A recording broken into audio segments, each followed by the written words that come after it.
This month, viewers of Game Maker's Toolkit were part of a record-breaking event.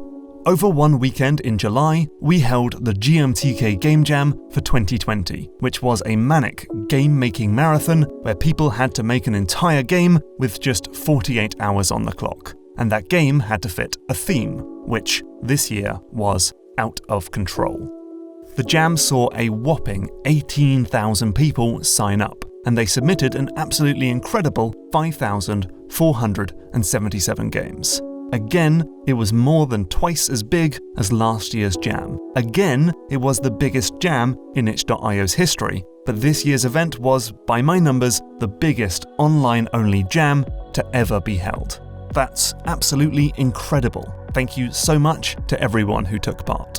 Now, of course, as much as I'd like to play every single game, that's just not possible. So instead, the public rated the games, generating 143,000 ratings. This gave me a list of the top 100 games in the overall category, which I could play, and then pick out the 20 games that I think are worth highlighting. And so, without further ado, these are my 20 favourite games from the GMTK Game Jam 2020, in no particular order. Let's start with Restless Wing Syndrome by Lecco. This game is about a bird who flaps its tiny wings every time the countdown at the top of the screen empties out. So, you need to focus on positioning yourself with the right timing before the next flap. Now, the basic idea of having your jump button be on a timer was one of those ideas that got explored over and over again by different designers. Even in the top 100, there were half a dozen different games with this same idea. But I'm picking Restless Wing Syndrome above the rest because of one clever addition: the glide.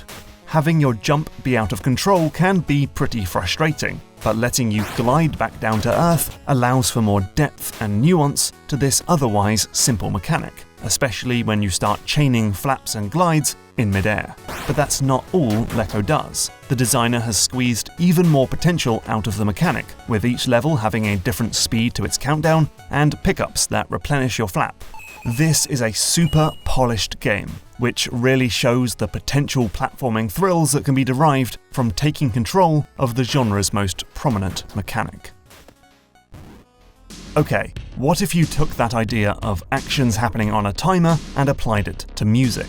Well, you get Laserwave by Daniel Ambrich, which is a dizzying, neon-dipped synthwave gem that will have you swinging your mouse about like a DJ scratching a record. Here's how it works. The drum beat of the song dictates what your tiny diamond spaceship is going to do. Low notes cause you to rocket away from enemies, while high notes cause you to shoot them with a laser. What makes this really fun is that both actions are dictated by the position of your mouse. So your ship pushes away from your cursor but shoots towards it. And because you generally find yourself pushing in one direction and then shooting the other, you'll end up swinging your mouse back and forth across the desk in a rhythmic fashion to match the music. At the beginning, it's really tough, but once you get attuned to the beat of the song, it just feels great. When you can blast away two enemies in quick succession as the song plays that double high note, oof, that's the dream right there. This is both a razor-sharp twin-stick shooter and also a rhythm game that lets you physically feel the beat of the music. The Jam also saw a large number of games where your controls are in-world entities that you can manipulate, like Game Fixer Kit 2020, which sees you rewiring your control inputs while a big scary skeleton breaks your controller into bits. The best of the bunch, though, was A Key's Path by Gigaz. This looks like an innocuous platformer until you realise that the controls at the bottom of the screen can actually be picked up with the mouse and dragged into the level. This turns them into blocks that you can jump on or use to stop incoming fireballs. But here's the rub. By removing the button from the interface, you also give up access to that button. So that big spacebar key might be a very handy platform, but as long as it's in the world, you can no longer jump. This leads to a small handful of puzzles where you're simultaneously thinking about what you will gain from bringing new elements into the world and what you will lose by cutting off access to your actions. It can be a little fiddly, perhaps a grid system or a pinch of slowdown could help with that, but it's a great idea and there's so much more potential to mine.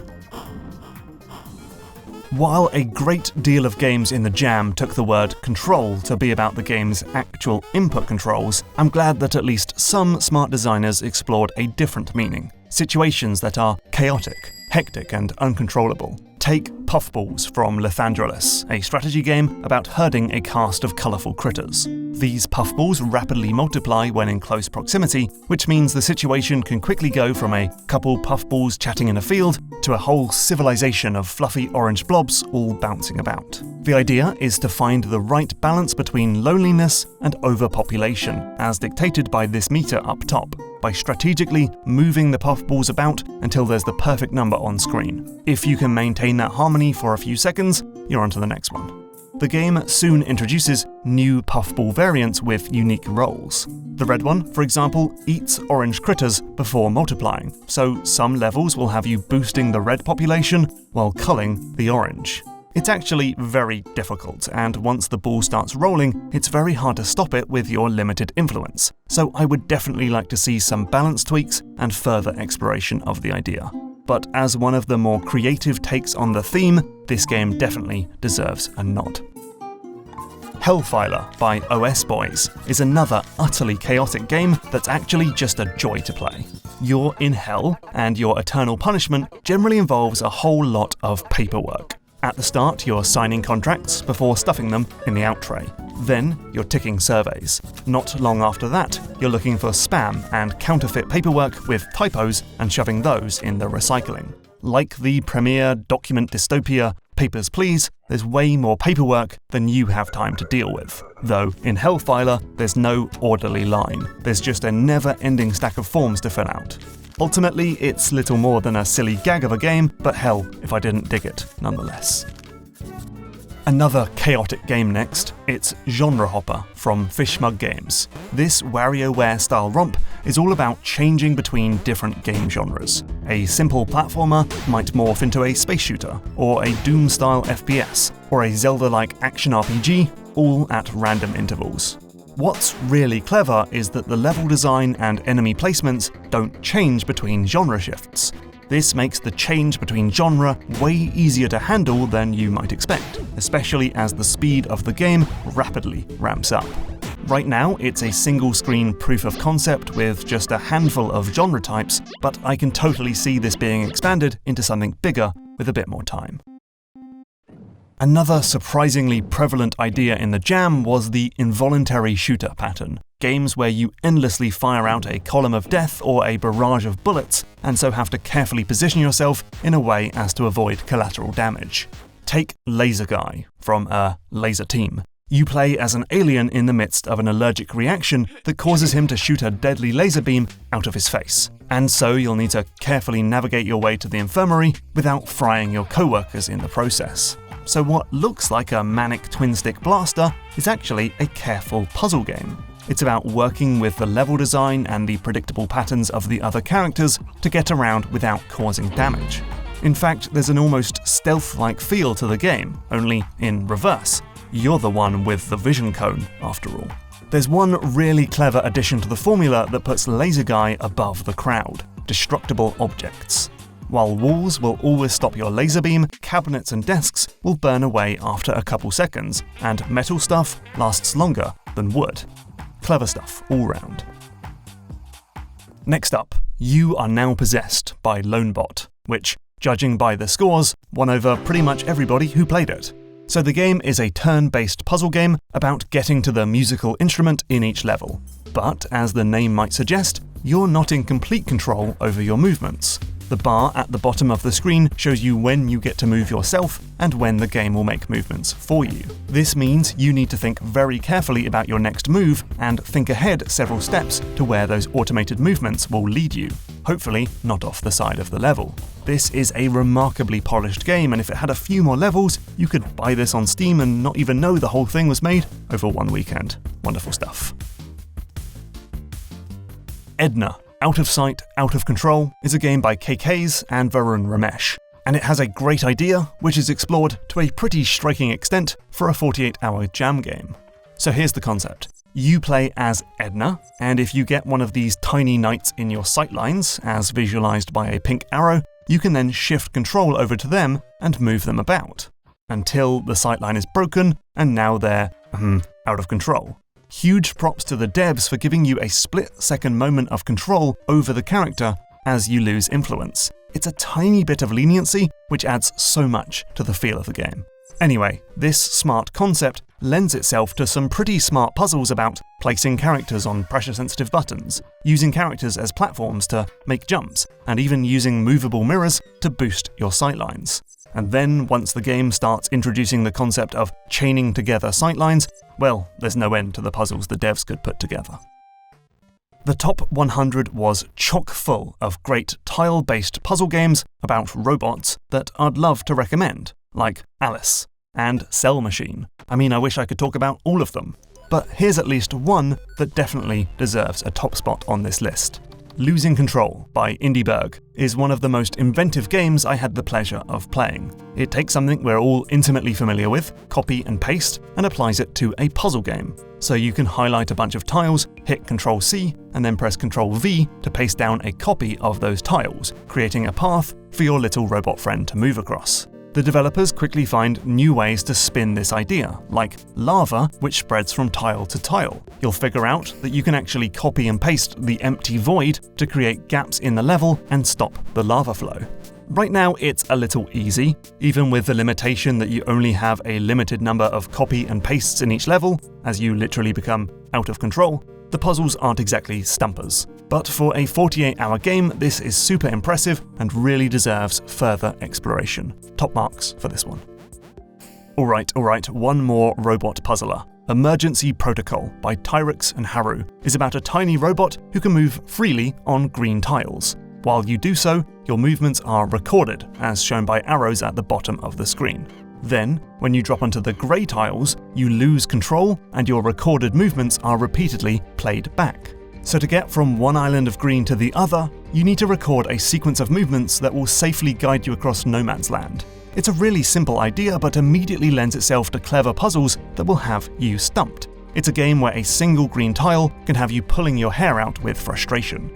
But when you get it right, there's a real sense of satisfaction from seeing your plan come to fruition as your little robot buddy automatically shuffles across the screen and gets itself to safety, all based on commands you carefully set up.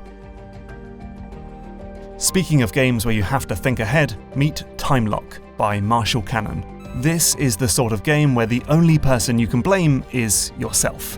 Here's the deal. Each level is split into a handful of tiny rooms, and your actions in one room can sometimes be recorded and then repeated in the next. So in one room, your character might be jumping about like a loon, but it's actually entirely based on when you jumped in the previous room.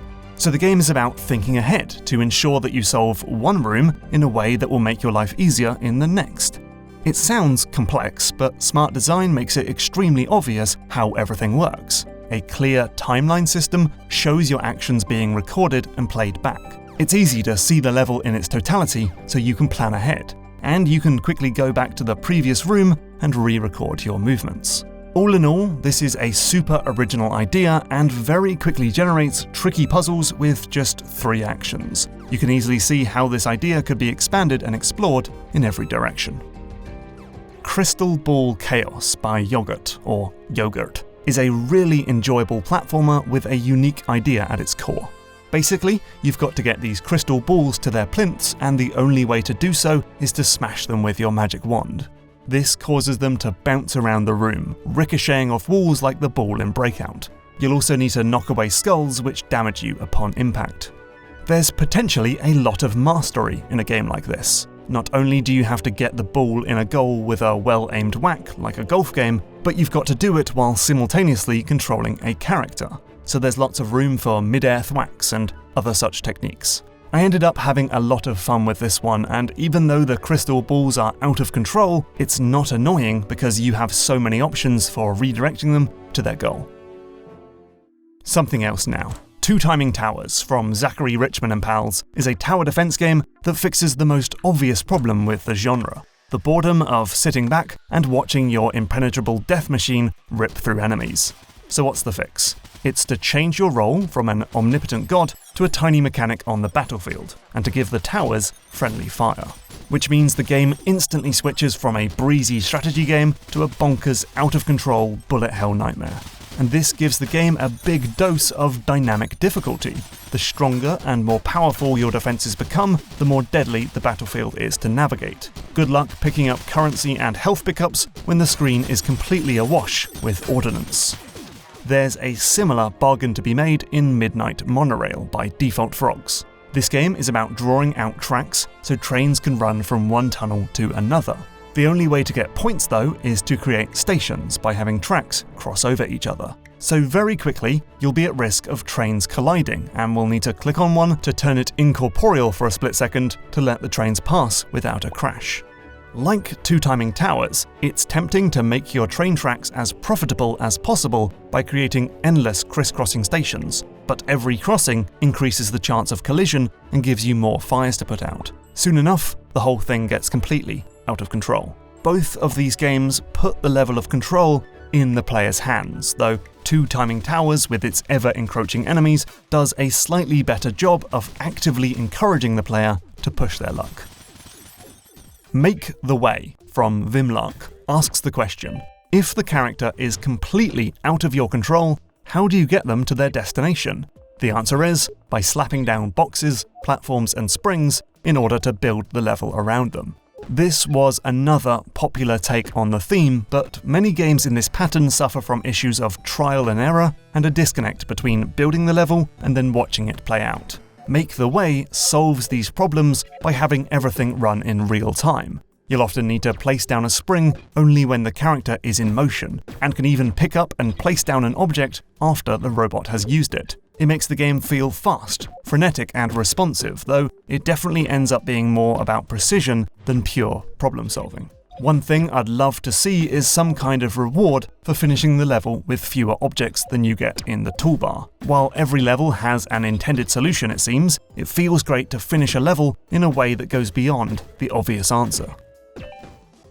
Here's a slightly different take on that idea. Dumber Dwarves by Deep Night. This is a dungeon crawler about beating up imps, avoiding boss monsters, and picking up gems. But the catch is that your adventurers aren't actually in your control. They'll walk around automatically, and all you can do is manipulate their AI by plopping down tasty meat or slapping them silly. It turns the game into a slapstick strategy game about herding cats and putting out fires. What makes it really work is clear and predictable AI routines. The dwarves tell you exactly what they're doing with speech bubbles above their head and arrows towards their destination. This wasn't the only game like it. It was a close toss-up with Minimap, which is more of a puzzle game as you only have a limited number of chances to influence your adventurer. And Shield Bearer, which has you bouncing the real hero away from danger with a shield bash. Shooty Ballz by Team Chevron is a fun, addictive and juicy twin-stick shooter that turns out to be one of the most elegantly designed games in the Jam. Here's the premise. You're not worried about your own health, you're worried about protecting the green ball that slowly bounces around the screen. Protecting it from yourself, that is, because the only way to break it is to shoot it. But you can't just spend your entire time trying not to hit the ball, because the game has a control gauge that's always ticking down, and when it hits 0, this happens. You turn into a bullet-hell boss monster and spew ordnance in every direction, with only a hint of control over your movements. Good for killing lots of enemies, but it puts your green friend in a lot of danger. So how do you keep control? By killing red enemies and picking up their yellow eggs, and putting yourself at risk of shooting the green ball. Oh, and the red enemies multiply if they touch, so you'll want to kill them, and the eggs hatch into more enemies if you don't pick them up quickly enough. Basically, the developers have managed to mine so many interesting ideas out of only a few simple elements. And they all aim in the same direction, to force you to play loose and fast and reckless, but always with one eye on your bouncing green charge. It just feels great, and I can't recommend it enough. Okay, what about a game where you have full control over your character, but the world itself is out of control, like the raging rapids of Pink River? That would totally fit the theme. So take the wonderful Between a Clock and a Hard Place by Kira & Co. This cute and claustrophobic platformer suddenly gets super interesting when the entire world spins around in big, chunky increments every few seconds. Suddenly the wall is the floor is the ceiling, up is down is left, and now we're flying towards spikes. That idea alone would be fun enough, just look at the similar Rotato ship, but where a clock takes it to another level is by introducing physics objects that still have normal gravity even when the level itself is spinning. So this giant pendulum will always swing towards the bottom of the screen, which means you can trap it between some boxes, wait for the room to rotate back around, and now you've got a path to the exit. It's like a teeny tiny side-scrolling Zelda dungeon. I love it. The devs squeeze a lot out of this idea in the game's short runtime, but there's definitely potential to take this idea even further. Okay, one more game. This theme came bundled with something of a trap. Many developers would be tempted to make the character itself be out of control, maybe dragged around by a manic dog, or hopelessly attracted to the very bullets you're supposed to be dodging, or just every now and again your buttons stop working. These games can be a lot of fun, hence them all being in the top 100, but you have to be very careful to not introduce frustration, tedium, or just the sense that the player is, well, out of control. Unless you just lean right into it. Cleaning the System by Nashik shouldn't be any fun. You play as a stick with a spring on each end, and all you can do is slowly rotate the stick. This means your character is constantly bouncing all over the place and springing out of your control. It should be the most frustrating game, and yet I've finished it 4 times already. There is an incredible source of satisfaction from getting this crazy double-ended pogo stick under your control and manipulating it into getting through the level. Every successful bounce is a cheering moment of glory. Every busted bounce that sends you flying back through the level is a hilarious sight to behold. And there's just enough room here for speedrun-style mastery. You can learn more about the physics of the game and improve your ability to get through the level. There's a Snake Pass-like quality to wrangling this nightmarish control scheme and becoming a true master of the pogo. And there we have it. All of these winners will be given some free GMTK merchandise. I'll be in touch. As for some honourable mentions, sure, why not? Remember that these games are only from the top 100 for fairness. So, Dukemeister mixes up a stealth game, super hot, and kiting enemies in Dark Souls. One Last Game is an affecting vignette about playing checkers during a war. Chess Dungeon is a roguelike with the tricky movement restrictions of chess pieces. Bonsai Fairy is about nipping at branches to make the perfect tree. Press Control is a mind-bending meta-adventure. Pongen has you simultaneously playing a dungeon crawler and Pong. Don't Heroes is a Paper Mario-inspired RPG where your heroes have a suggestion and all you can say is, don't. And Inefficient Delivery Man is a funny game about delivering boxes in the most roundabout way possible. You can browse all 5,000 games over on itch.io, and you can now also see the rankings for all the games. Thank you so much to everyone who took part in the jam, or chatted with us on Discord, or watched my streams where I got increasingly manic as the hours ticked past. Bob, I'm not even doing anything. Bob, stop. Bob, no. Bob, no. Bob, you stupid Bob. If this looks like fun and you're sad you missed it, the jam will be back in 2021. Subscribe to this channel to see the date announcement sometime next year. Thanks for watching, and goodbye.